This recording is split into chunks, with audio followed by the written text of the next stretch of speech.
Hello everyone, स्वागत है आपका एकेडमी सॉल्यूशन में। तो आज की इस क्लास में हम लोग एनसीईआरटी इतिहास क्लास 7 का पार्ट 1 कुछ इम्पॉर्टेंट एमसीक्यू को करेंगे, जो कि आपके सभी कॉम्पिटिटिव एग्जाम के लिए बहुत ही ज़्यादा महत्वपूर्ण होता है। इस क्लास का पीडीएफ पाने के लिए आप हमारे टेलीग्राम ग्रुप एकेडमी सॉल्यूशन को ज्वाइन कर सकते हैं। वहाँ पे आपको पीडीएफ प्रोवाइड करा दिया जाता है। तो चलिए क्लास को स्टार्ट करते हैं। फर्स्ट क्वेश्चन है हमारा, मध्यकाल में विदेशी शब्द किनके लिए प्रयुक्त होता था? इसका सही आंसर है ऑप्शन ए, गांव में आने वाला कोई भी व्यक्ति जो अनजान हो उनके लिए विदेशी शब्द का प्रयोग किया जाता था।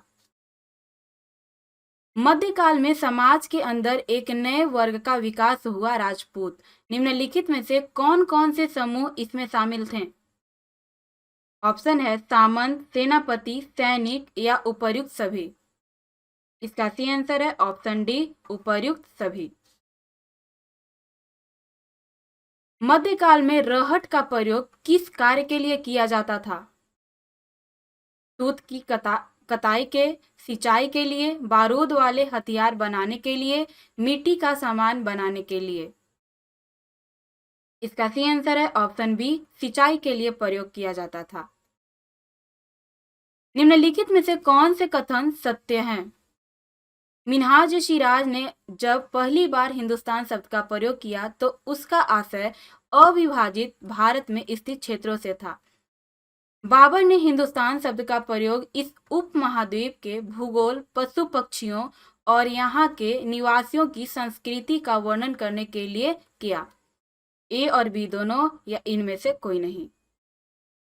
इसका सही आंसर है ऑप्शन ए। मिन्हाज सिराज ने जब पहली बार हिंदुस्तान शब्द का प्रयोग किया तो उसका आशय अविभाजित भारत में स्थित क्षेत्रों से था। दक्कन के राष्ट्रकूट किनके सामंत थे? इसका सही आंसर है ऑप्शन सी, कर्नाटक के चालुक्यों के। चोल काल में वेट्टी शब्द किस लिए प्रयुक्त होता था?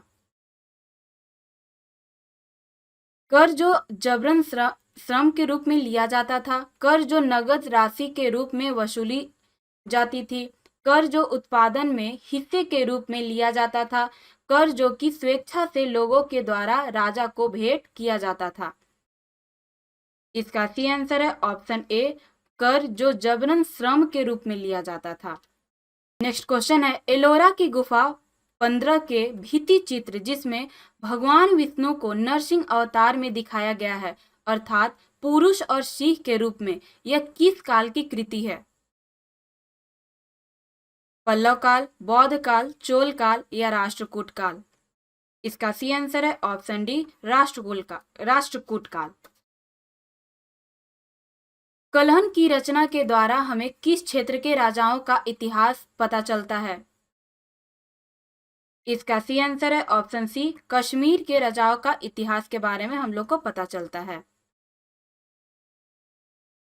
नेक्स्ट क्वेश्चन है, गुर्जर प्रतिहार, राष्ट्रकूट एवं पाल वंश के शासकों के बीच चली लंबी लड़ाई की चर्चा प्रायः त्रिपक्षीय संघर्ष के रूप में भी की जाती है। सदियों तक चली इस लड़ाई का कारण क्या था?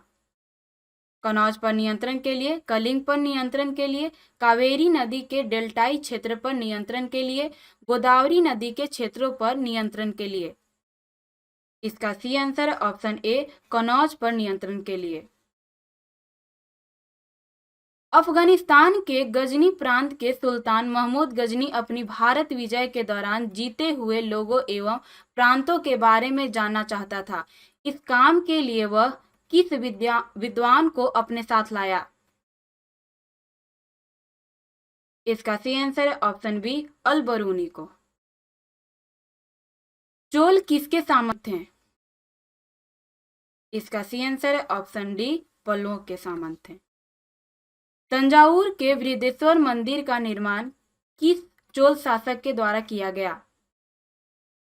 इसका सही आंसर है ऑप्शन बी, राजेंद्र प्रथम।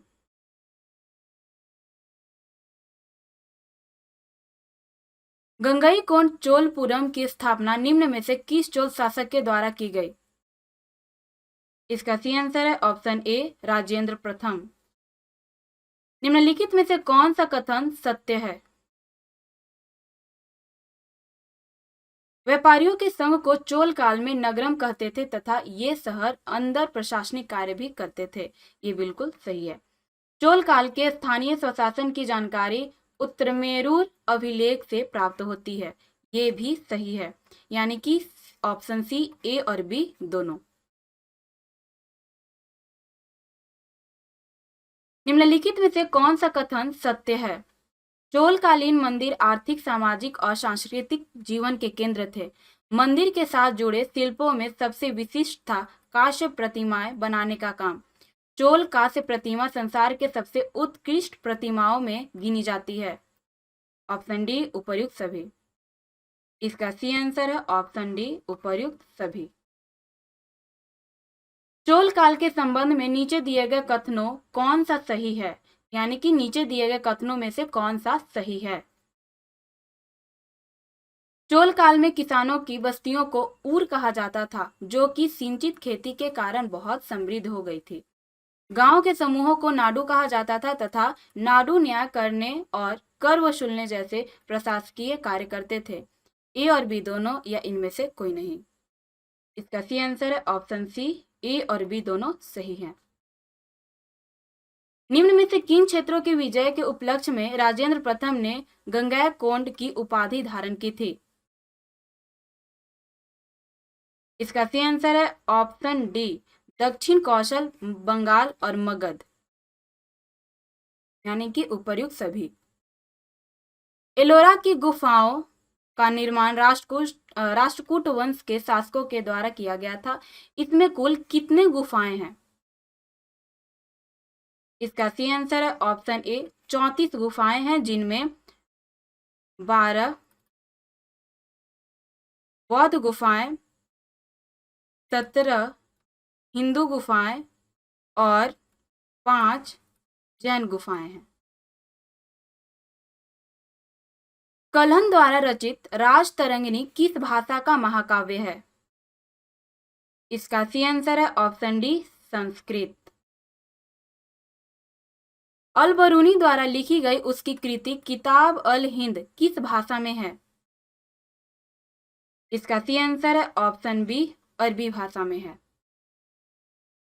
तो ये थे हमारे आज के कुछ महत्वपूर्ण प्रश्न। उम्मीद करते हैं कि आपको पसंद आया होगा। अगर पसंद आया तो अपने दोस्तों के साथ इसे शेयर जरूर करें और चैनल को भी सब्सक्राइब जरूर करें। इस वीडियो का PDF पाने के लिए हमारे टेलीग्राम ग्रुप एकेडमी सॉल्यूशन को ज्वाइन कर सकते हैं। वहाँ पे आपको PDF प्रोवाइड करा दिया जाता है। तो आज के लिए बस इतना ही। मिलते हैं हम लोग नेक्स्ट वीडियो में।